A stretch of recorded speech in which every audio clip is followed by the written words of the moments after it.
What is bilingual poetry? What can we learn from a poet who writes his poems in not one, but two languages? Today, we answer these questions and more with poet Jean Pierre Rueda on episode 2 of the Pens and Poison podcast.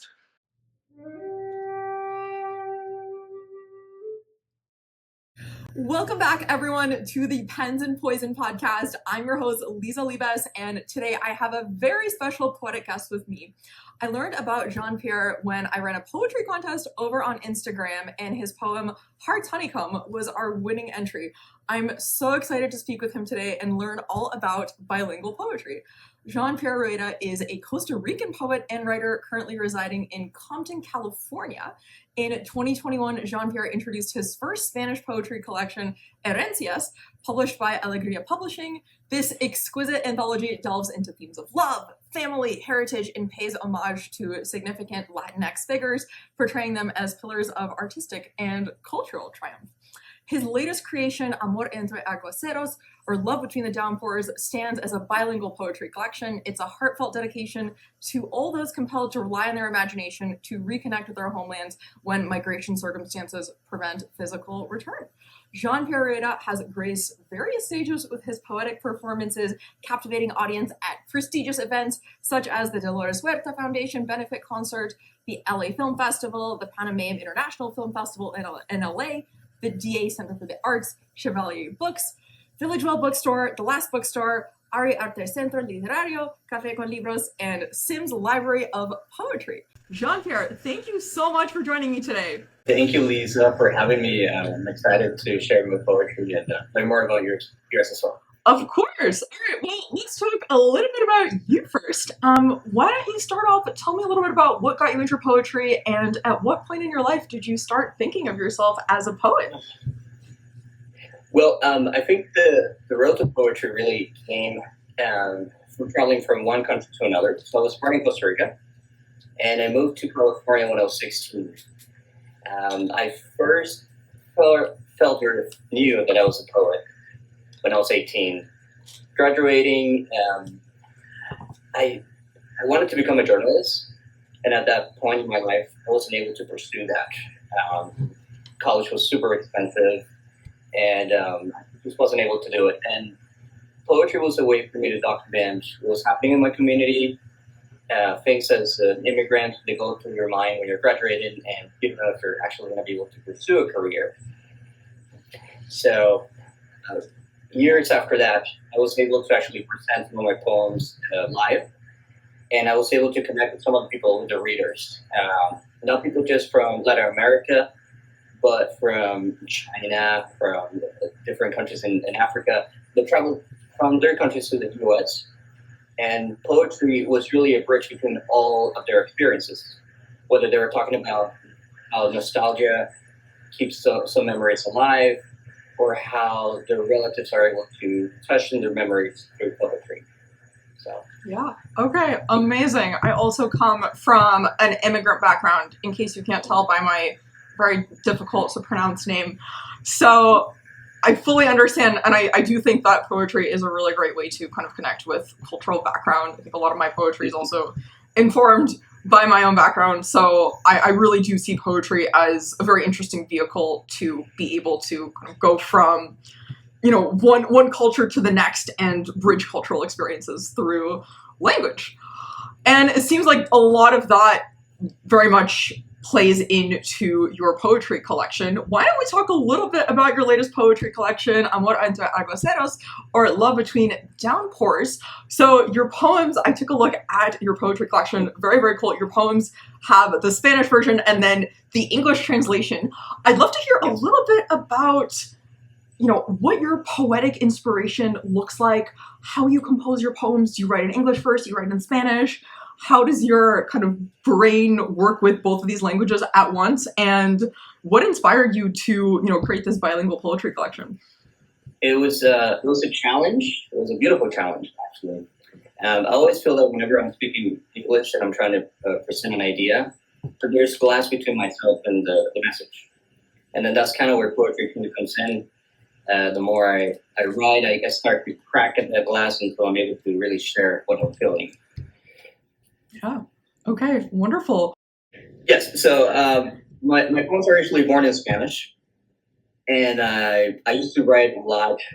I used to be a night writer, so 10 at night and on was feel the clearest. This new book was born really in the mornings, from 4 in the morning to 6.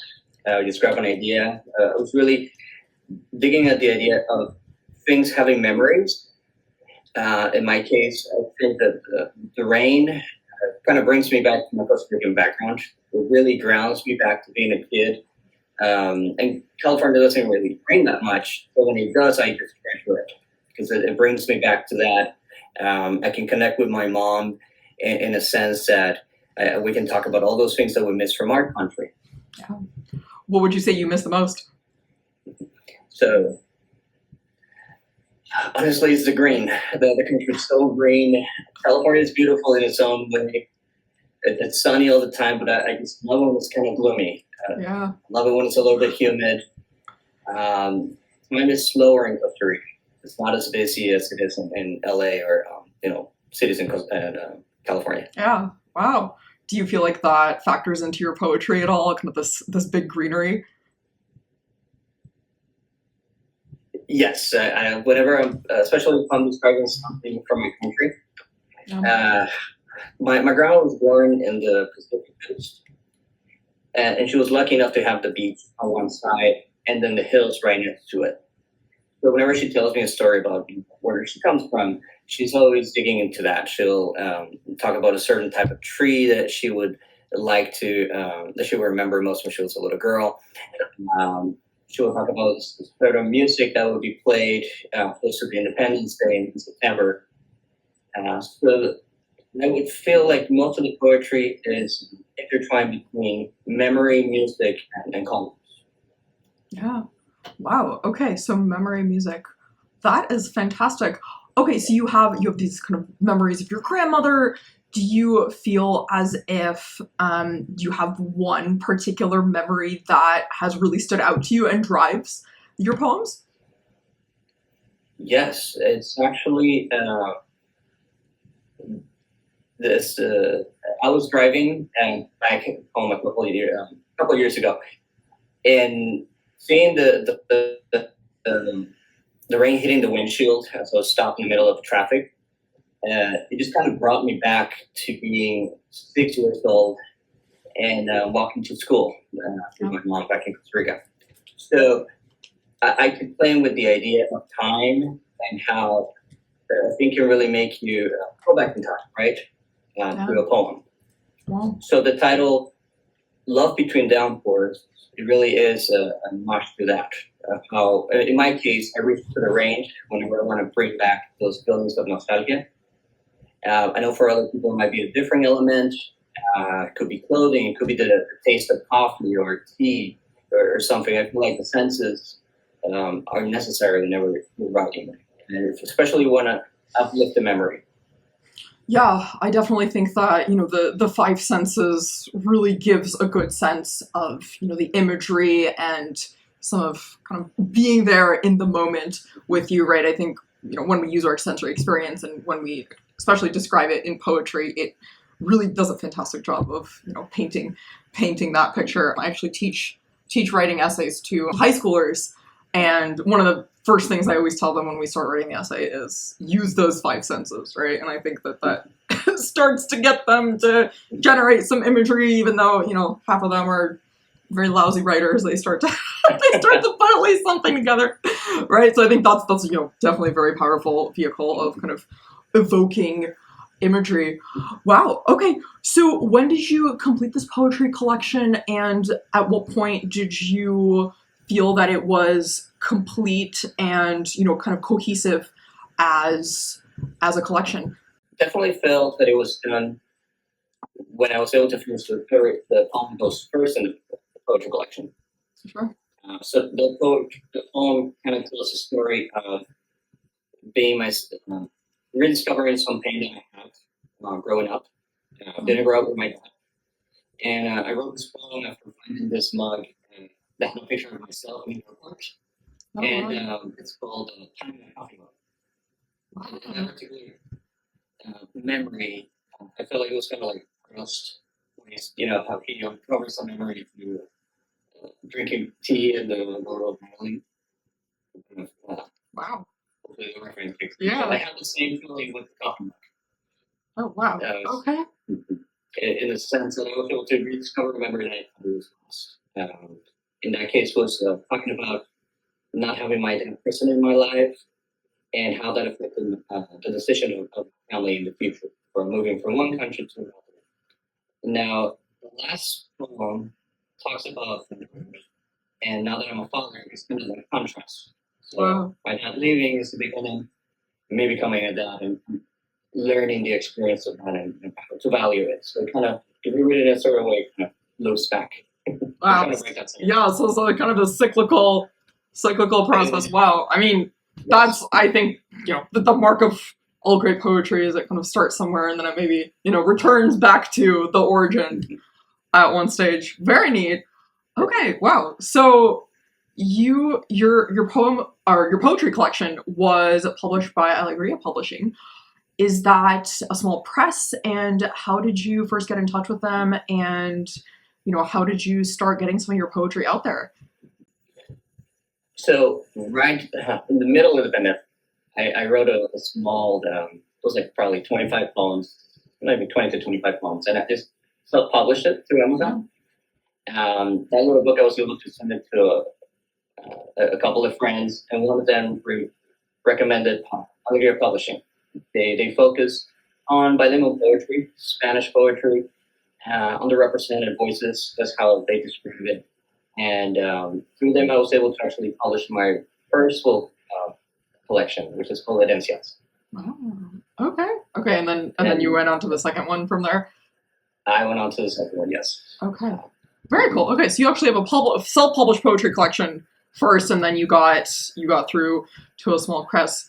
Wow. Well, Congratulations. That is really fantastic. I will definitely be checking out your books more as well. I've read some of your poems, and they are quite fantastic. I'd love to talk a little bit about this idea of bilingual poetry now. So I know we maybe started to touch on it, but you have a poem written in Spanish, and then you have a poem written in English. So I'm assuming you maybe write the poem in Spanish first, and then you translate it to English. Is that typically your process? Well, it depends on the topic. Depends on the topic. Okay.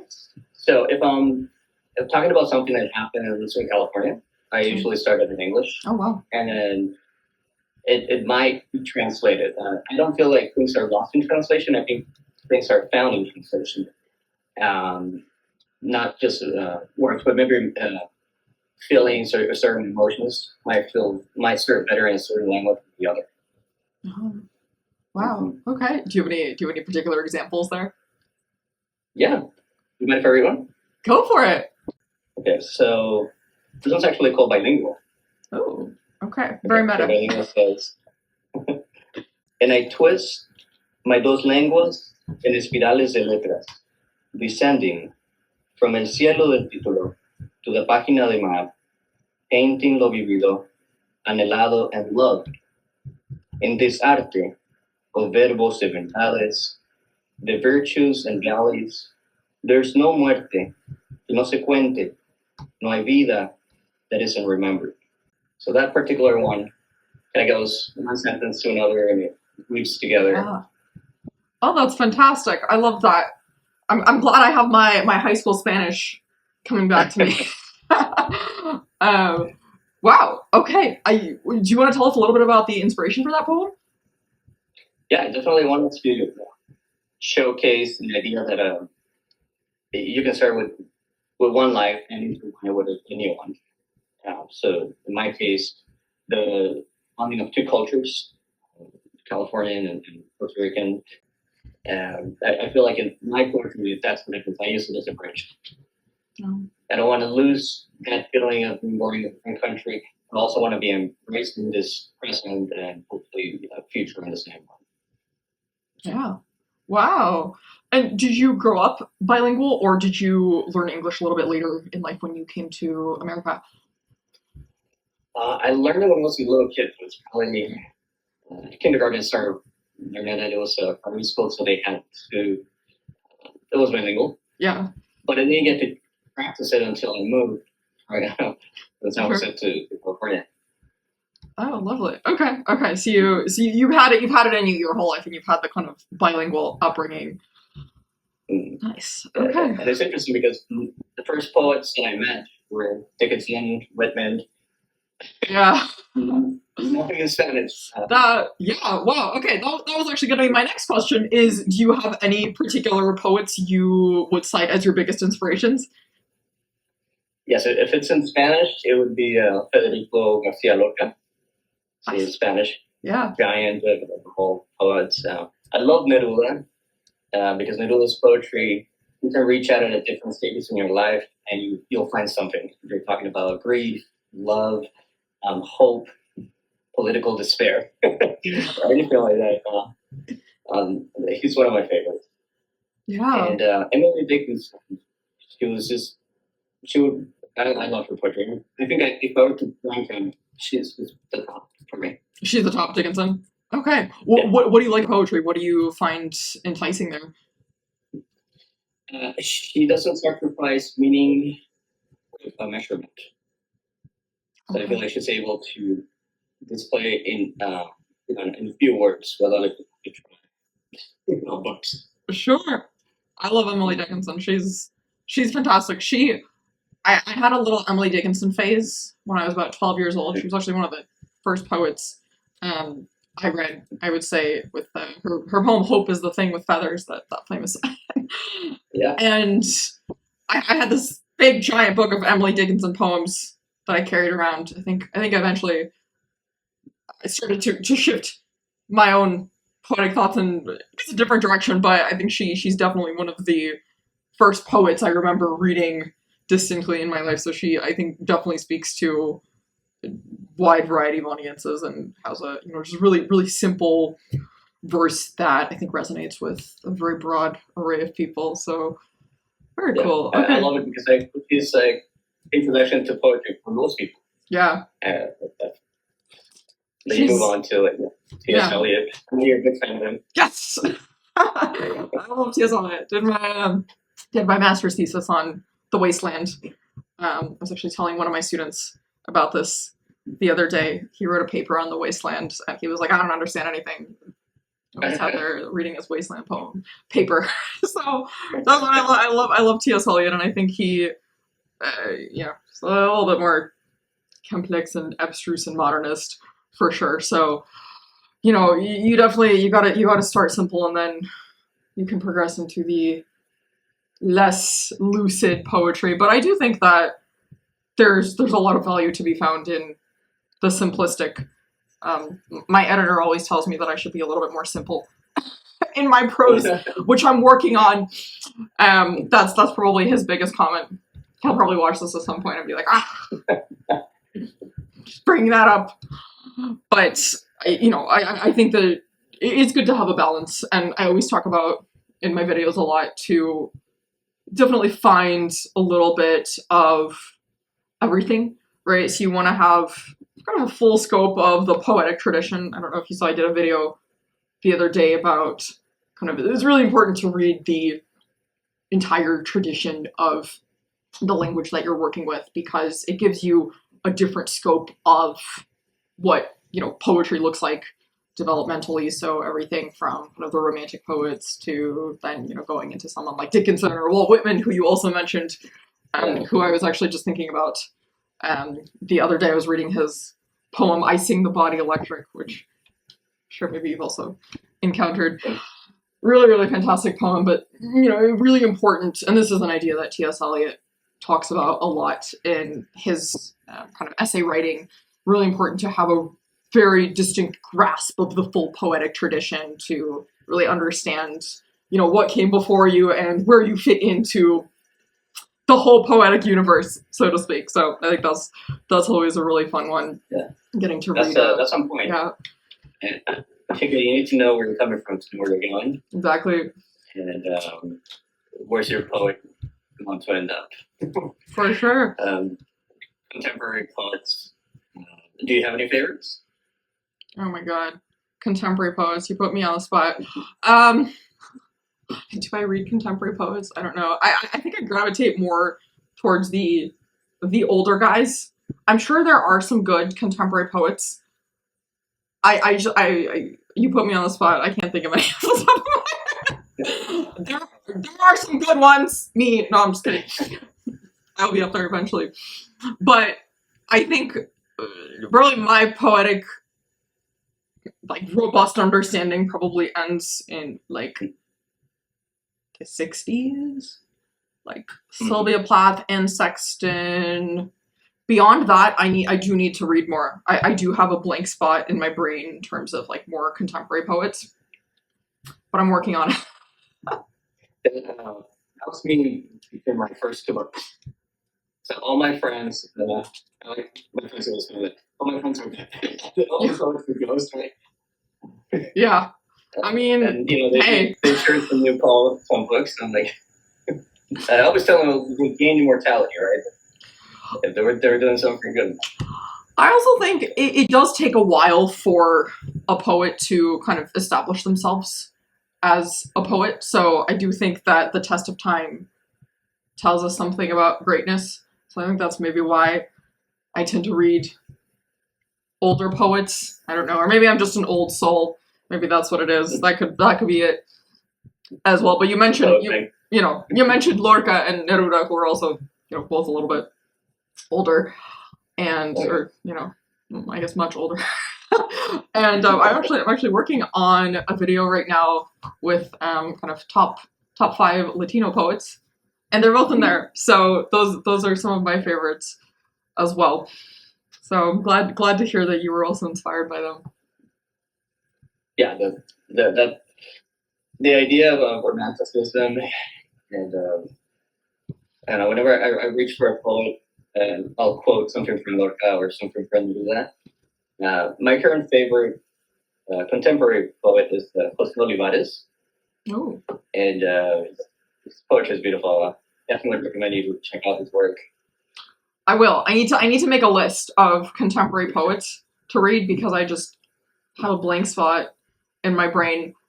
I'm reading a lot of contemporary poetry. We recently started this lit mag that I've been posting about, and we've gotten a lot of really great submissions already. We posted on like 1 or 2 threads, and of course it blew up already. People are, I guess, sending it around, which is great. So I've been reading a lot of poetry that's coming in from kind of contemporary writers. Some of it is very good. Some of it is not as good. We're getting quite a variety. So I think that is maybe inspiring me to take a look at some more contemporary poets as well. So I'll definitely need to do that. Especially I think I'm starting to explore a lot more like poetry in other languages. And I think that's why, I was fascinated to have you on this show, because I did want to talk a little bit about kind of, bilingual poetry and kind of the way that different poets express themselves in different languages. I also, write poetry in other languages as well. My first language was Russian, and I do have a couple of Russian poets sitting around somewhere. And then I learned French, Spanish, and German a little bit later in my life. So I would say my French is probably the best out of those 3. And I do have a couple of French poems, and I've translated some of my poetry into French. And actually I had a friend in college who started a little multilingual magazine, kind of lit mag, and they publish kind of exclusively bilingual poetry from different languages. There was even one poem in there from like English and Japanese, which I thought was very cool. So I've always been, fascinated by how different, first of all, I think different linguistic traditions have their own sorts of identities, right? And second of all, how languages allow us to kind of express different parts of ourselves. I would say I would almost claim that my personality in Russian is maybe a little bit different from my personality in English. And I think that does come through a little bit in my poetry. So I'm wondering, do you feel that you have kind of 2 alter egos when you write poems in 2 different languages? I feel like there's 3 poets. So the Spanish poet, the American poet, and then this Latin American poet. It's kind of it took over in this last week. Yeah. Wow. Okay. You would say the Latin American poet took over in the last Latin book? American. Yeah. Okay. Very, very cool.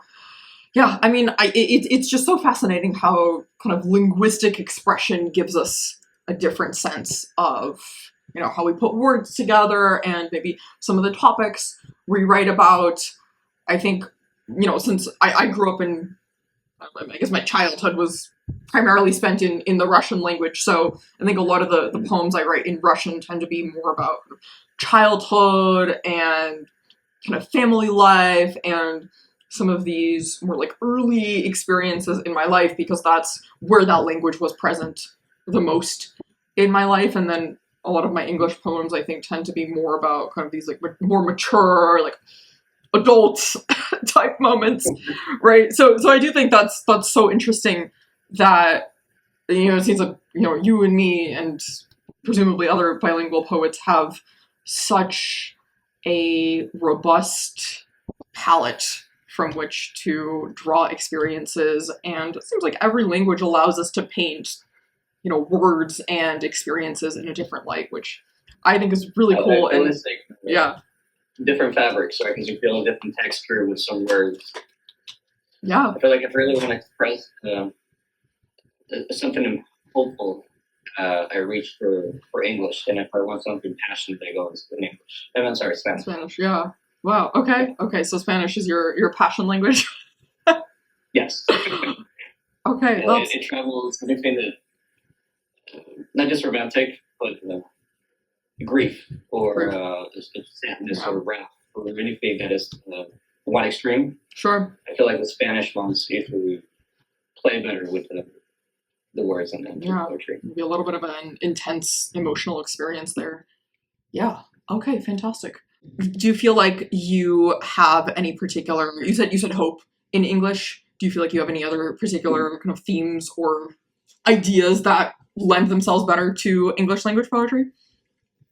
I feel like the storytelling, adjacent stories, right? So something that happens in my community, something that happens to friends of friends or family members. Yeah. I feel like the storytelling in English, well, because I'm grabbing from people that only speak English. Sure. Or I'm telling their story. So I feel like there's a familiarity there. Oh. Do you? It's kind of like what you said. So the Yeah. Spanish ones, I reach to my past. Yeah. I have conversations with, or I like to write conversations I might have with my grandpa or relatives that are no longer. Yeah. Dude, that's so cool how that works, right? It's like our brains are like different like little pockets of memory almost, and then we extract words and experiences from them. I think, you know, poetry is obviously very largely experiential, so that is very cool. Do you have a poem that you consider your best poem? My best poem, yes. I read this one at a spoken word play last year, and it's called América Tildada.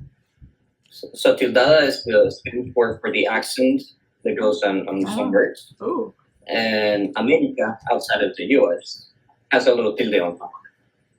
Oh. This poem is a description of South America, Central America, all the way up through Mexico. And I titled it América Tildada because I wanted a picture of what my South America or Central America looks like. Wow. Is that poem in Spanish? It's in Spanish and English. Spanish and English. Do you want to read the English version to us? Yeah, I can. América Tildada. Warm, joyful, defiant warrior. Brave before all else. Captivated song, the coffee plantations, roads and reed beds. Eternal muse of perseverance. Through earthquakes, political coups, and hurricanes. Brilliant, like your emerald boa in the Amazons. Sweet, like the Caribbean fruit. Striking like your snowy Andes. Stunning like your moon, asleep on the Orinoco River.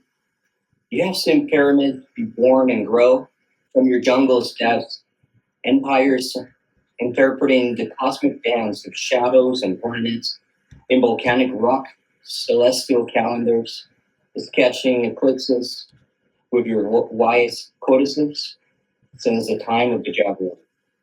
You witness the overthrow of feudal usurpers who set you on fire with the fateful arrival of Columbus Cortez in Cabeza de Vaca. You heard gunpowder and machetes subduing Spanish armies from Chile to Mexico, surviving the European kidnapping, which took your gold and silver, but never your breath. You have felt anguish in your streets and town squares when the mendacious politician baptizes itself dictator from the presidential podium with greed's cheap liquor, letting corruption chew up innocent lives with impunity. You have fought countless times for your pueblo's dignity, with torches of freedom banishing to exile warlords of cruelty, from Pinochet to Videla, turning your years into witnesses of reconciliation between your democracy and your people's will. America Fidel. Generations drink from your history, art, and culture, knocking down circumstances that believed to be immortal giants in the land of statistics. And your spirit's tenacity will always find a way to become an unstoppable steed, flattening hills of doubt and disbelief with its unsuppressible galloping. Wow. Do you want to tell us a little bit about that poem? Yeah, I can. Yeah, so I divided it in different sections. I definitely wanted to kind of do this serenade. I'm serenading South and Central America. Wow. So the first part of the poem just summarizes the spirit of the continent, which is always facing something. If it's political turmoil or nature turning the country upside down. And how you still keep moving forward, still progressing. And then it kind of takes you back to the time before the Spaniards came and, went through all the riches that the country had, or the countries had, rather. And how they were able to push back and fight through all that. Even afterwards, when they break through their first slavery, which is through the Spaniard and Lotus, now you have the corruption of governments kind of taking over. But through it all, it's people who find a way to move forward, to find the beauty of that country. That's fantastic. Wow, I'm gonna have to read that poem one more time. I need to. You'll send it to me. I'll read it. And I need to dissect everything that just happened there. Wow. Did you write that one first in English or in Spanish? This one I read it all in Spanish. All in Spanish. Okay. That I guess that would make sense. Yeah. Yeah. I definitely wanted an English version, just if I were to do like a reading at a bookstore or a cafe. Sure. That's one of the main reasons why I wanted it to be English and Spanish for inclusivity. Because I want everyone to experience it. Everyone to experience it. As people want to reveal it. Oh, that's wonderful. I love that. You can have kind of two different experiences as well, depending on, the English and the Spanish language text. So fantastic. Good. Yeah, the allusions are the same, the metaphors are very similar. Because again, there's some words that in English are much better than they do in English and vice versa. Yeah. And I think every language has its own kind of, distinct meaning. When Nabokov was writing, his first language was Russian, but he was writing Lolita, he wrote fully in English, and he translated it to Russian himself, and he left a couple of parts blank because he said that those parts can only be understood in English and only worked in English. Do you ever feel that you have parts of your poetry that really only function in Spanish, or do you feel that everything is translatable? I feel like the emotions are translatable. Yeah. I feel like everyone goes through very similar experiences through life, whether it's the ups and downs, right? Sure. It's just which language are you going to use to this. Sure. Yeah. I like to hold both versions just in case. For the audience. For sure. Do you have any poems that are just in one language, or do you like to translate everything? Lately, I like to translate because I like the challenge. Yeah. Do you want to tell us a little bit more about your translation process? What does that look like? Initially, it was just literal translations, and that's when I felt there was a complete disconnection between one poem and the other. Yeah. So what I do now is I'll write the feeling I had when I wrote that poem, and I try to just conceptualize it in a different English. Okay, so it's maybe more translating almost the feelings and then even using a different. Okay. Word for word. Oh, that's so interesting. I'm really challenging myself. I'll try to do the same meter and counter of those. Which is oh wow. Oh my god. Okay. Well, you must have a big brain for that. It works for warm-ups. If I really want to write a full poem or something I want to present to the public, I like to go because I like to eliminate. I want to shave off as much as I can, so that way it helps me get to the actual piece of it. Yeah. Wow. Okay, that's so interesting. I feel like when I translate my poems, the ones that several poems, I haven't written that many poems in other languages, but the several poems that I have written in other languages, I think I certainly the only poems I've written in not English have been Russian poems. I do have poems in French and German. Those poems I always tend to write in English and then translate to French and German, probably because those are not languages I grew up with. So maybe they're languages that I don't have as strong of a command of. In the Russian poems, I do have a couple of Russian poems that I wrote first in Russian and then translated to English. And I think maybe because my Russian is less literary than my English, my Russian poems tend to be a little bit simpler, and then my English poems tend to be the same maybe feeling, but maybe expressed in a more convoluted manner of some sort. But that's so interesting that you feel like the feeling for you is what grounds all of your poetic language. That's fascinating. Yeah, wow. I like the idea of a different version of myself. Represent this is one in a different part of the country, has no ties to the background or Costa Rican, but it knows what it is to relatively poet. It's an idea. Right? Yeah. So I want to be able to pass the feeling, then I'll write from that feeling. Wow. Okay. Fantastic. Well, your book was published in January, I believe. Yeah. What are you working on now? Any new books in the works? Here and there. I have 2 big presentations this year that I'll make the announcement in a week and a half, actually. Yeah. And those are the pieces I'm currently working on. Ooh. I took a nice little break after this collection. Sure. For me. Always good to take a break from writing and just read or go live your life. I always say that one of the big things that I think isn't talked about in the writing world is living.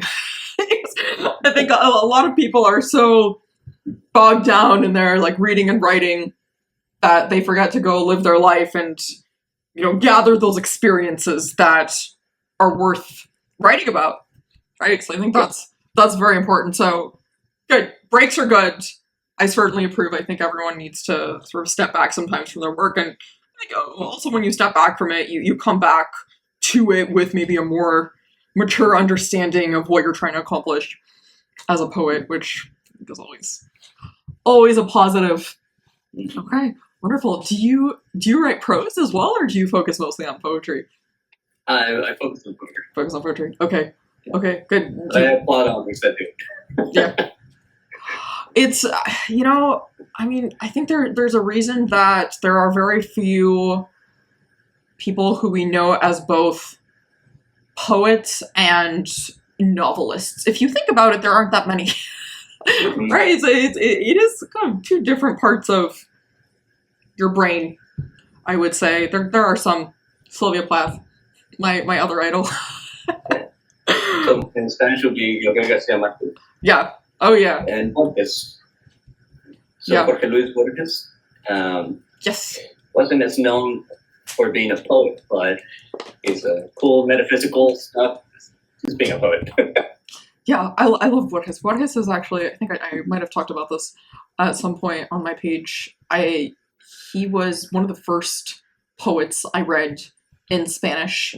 I had this high school Spanish class that I finished like a year earlier, like high school Spanish track. I finished a year early, and then when I was a senior in high school, kind of had nothing to do. And I went to my Spanish teacher and I said, could we do a little independent study in Spanish literature and read some actual literature? And she was like, yeah, let's do it. And we read Borges, and that was the first actually official piece that I read in Spanish that I was very proud of was Borgesillo, which then my teacher had us write a little. She had us write a little poem that was inspired by that. So I think I have a poem somewhere that I wrote when I was like 16. That's called like Liza. I'm sure it was terrible, but it exists. So he is wonderful, and I think his short stories. We read a lot of them also during my graduate program in kind of a modernism, postmodernism class, and I really do love Borges. I think he's probably my favorite Latino writer. He's wonderful. Yeah, I always felt he was creme de la creme. Yeah, there's 3 writers that made me want to be a writer. It was Borges, yeah. Lorca, and Carlos Ruiz Zafón. Yeah. He wrote The Shadow of the Wind. Yes. So that was my favorite book. Still one of my favorites. Still one of your favorite books. I need to read that book. Actually, I have not gone. That one's actually been on my list for a while. He's supposed to be fantastic. I'm glad you recommended that, because now I have. Now I need to read it. I can't imagine what your book list will look like. Oh my god! It's ever since I started this Instagram, it's been growing, because now random people from the internet tell me to read stuff, and I'm like, all right, well, now I have my friends will tell me to read stuff, and stuff that I just have picked up from here and there. Now I have random people on the internet telling me to read things, and I'm like, oh my god. I gotta do it. I'm also, I've actually been reading more since I started doing this. I think it's been a very big plus in my life, because it's forced me to like think about literature every single day of my existence, which I wasn't doing before, because I have a job that is not. Maybe eventually will be a full-time poet. That's my goal. But right now I have a job that is not being a full-time poet, and sometimes you get caught up in work, and you get caught up in whatever else is going on in the universe, and I think it's hard to like focus in on reading and writing and doing all these things. And I think part of starting this project, Pens and Poison, my rationale was that I need to get more back into this world that I felt a little bit disconnected from since finishing my graduate program. And it's been such a joy, because I get to talk to people who are readers. I get to talk to people who are poets like you. I get to talk to people who are inspired by writing and literature and philosophy. I think the philosophy videos actually tend to do quite well. I need to make more of those. People like that. So, I think it's it's been a crazy time, but it's actually been ironically getting me to read more than before, because now I feel like there's an external force having me read. So it's always good, Good. All right. Well, anything else that you'd like to tell us about your poetry, about your work before we wrap for today? Honestly, I want more poets. I want more people to be writing their own stories, right? Yeah. So that's why I push myself to keep making stuff, and the fan people that are out there presenting their poetry in person, or even if they don't, even if they just pair it to online clips or TikTok or whatever. I feel like the world needs more of that insight that poetry can give, right, or provide. Yeah. So takeaways, so find some time to write, or if you're not writing, just record it. Record something, because if something happens in your life. I lost my father-in-law years ago, through an illness. And one of the things that I kept finding when I would reach for faith or strength was literature. Always found a quote from a poet. So I feel like if you are going to do something, make sure you share it. You don't know which life you could be living when you do something. That's so beautiful. Well, thank you so much, ladies and gentlemen. Jean Pierre Rueda, thank you so much for joining me today on the podcast. I'm sure we'll have so many more opportunities to chat. I will be reading more of your poetry. Amazing and inspiring. Loved hearing all of it. And for those of you tuning in today, hope you enjoyed the second episode of the Pens and Poison podcast. We'll be back for more on episode 3. Thank you all so much.